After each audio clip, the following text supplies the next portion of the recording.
সাকিব আর উপবিশ্বাস গিয়েছিল এই মানে দুজন হিসাবে, আমি ছিলাম মাঝখানে মিডল ম্যান।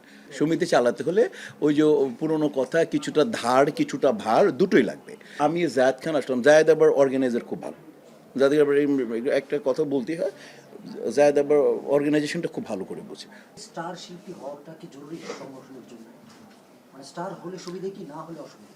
না, আমি এটা ব্যক্তিগতভাবে মনে করি না। দুটোই লাগবে, মানে স্টারও লাগবে। সমিতি চালাতে হলে ওই যে পুরনো কথা, কিছুটা ধার কিছুটা ভার দুটোই লাগবে।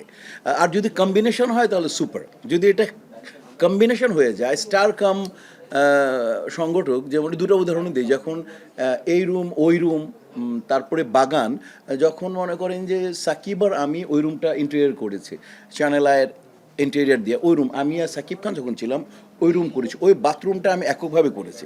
সাকিব 25 লাখ টাকা থেকে 25 লাখ টাকা তখন যে এসেছিল আমাদের কাউন্টবাড়িয়ে কারোর প্রতি অনুষ্ঠানটা হতো, ওইখান থেকে মানে শিল্পী সমিতির প্রতিনিধি চেয়েছিল আমরা সমিতিকে আমরা হেল্প করব, তখন কি করব, তখন সাকিব আর উপবিশ্বাস গিয়েছিল এই মানে দুজন হিসাবে, আমি ছিলাম মাঝখানে মিডল ম্যান।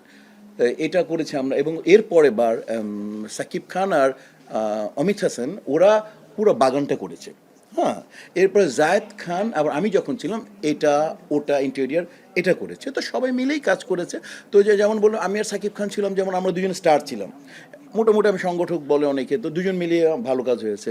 দেন আবার যখন আমি জায়েদ খান আসলাম, জায়েদ আবার অর্গানাইজার খুব ভালো। যাদের আবার একটা কথা বলতে হয়, জায়েদ আবার অর্গানাইজেশনটা খুব ভালো করে বোঝে, তো ওই সময় কাজ হয়েছে।